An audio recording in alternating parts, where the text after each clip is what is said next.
Chapter 30. Object Lessons. Not long ago, an old coloured man living in this state said to me, "I's done quit living in dashes. I's got my second freedom." That remark meant, in this case, that old man, by economy, hard work and proper guidance, after 20 years of struggle, had freed himself from debt, had paid for 50 acres of land, had built a comfortable house, and was a taxpayer. It meant that his 2 sons had been educated in academic and agricultural branches, that his daughter had received mental training in connection with lessons in sewing and cooking. Within certain limitations, here was a Christian American home, the result of industrial effort and philanthropy. This Negro had been given a chance to get upon his feet. That is all that any Negro in America asks. That is all that you in this school ask. What position in state, in letters, or in commerce and in business the offspring of that man is to occupy must be left to the future and the capacity of the race. What position you are to occupy must be left to your future and to your capacity. During the days of slavery, we were shielded from competition.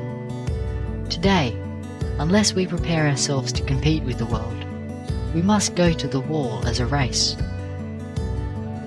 If I were to go into certain communities in the United States and say that the German is ignorant, I should be pointed to the best paying truck farm in that neighbourhood, owned and operated by a German. If I said that the German is without skill, I should be shown the largest machine shop in the city, owned and operated by a German. If I said the German is lazy, I should be shown the largest and finest residence on the most fashionable avenue, built from the savings of a German who began life in poverty. If I said that the German could not be trusted, I should be introduced to a man of that race who is the president of the largest bank in the city. If I said that the German is not fitted for citizenship, I should be shown a German who is a respected and influential member of the city government. Now, when your critics say that the Negro is lazy, I want you to be able to show them the finest farm in the community, owned and operated by a Negro. When they ask if the Negro is honest, I want you to show them a Negro whose note is acceptable at the bank for $5,000. When they say that the Negro is not economical, I want you to show them a Negro with $50,000 in the bank. When they say that the Negro is not fit for citizenship, I want you to show them a man of our race paying taxes on a cotton factory. I want you to be able to show them Negroes who stand in the front in the affairs of state, of religion, of education, of mechanics, of commerce, and of household economy. You remember the old admonition, "By this sign we shall conquer." Let it be our motto. There are people in the North who have been aiding in the matter of Negro education in the South during the last 10, 20, or even 30 years. It is in part the money of those people that has made this institution possible. Those people have a right, as a plain matter of business, to ask, what are the results of this aid they have been giving? What evidences can we present to prove to them that their investments in this direction have been paying ones?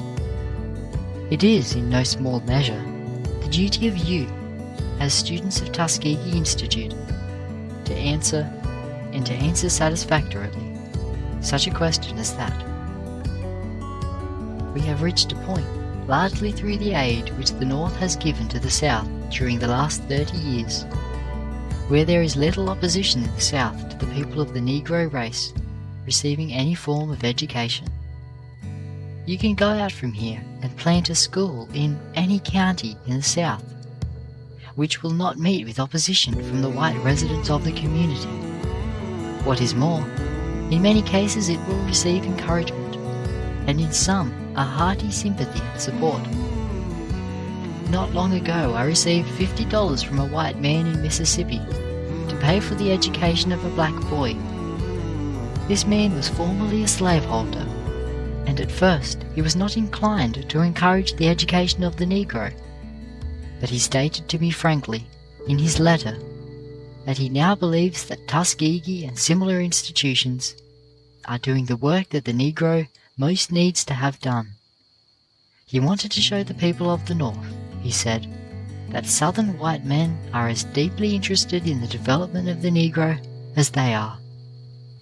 I have in mind another case of a Southern white man in Alabama who, during the last year, contributed out of his own pocket nearly $2,000 for the building and maintenance of a Negro school in his county.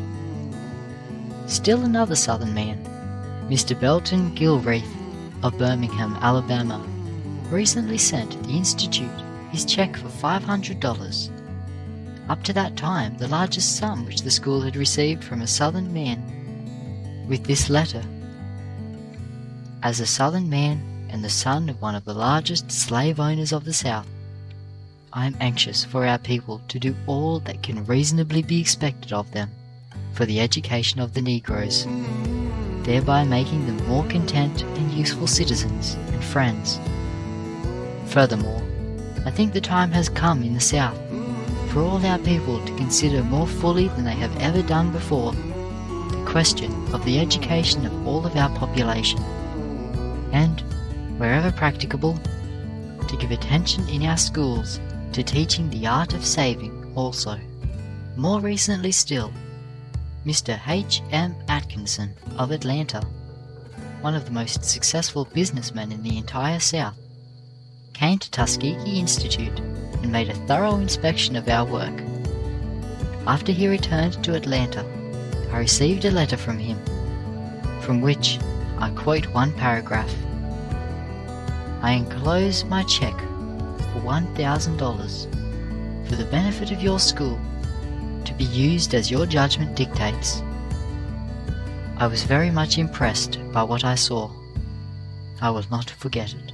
These white people are beginning to see the difference between the value of an educated Negro and one who is not educated.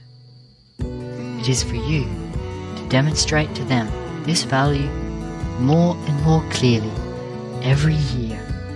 End of Chapter 30. Object Lessons.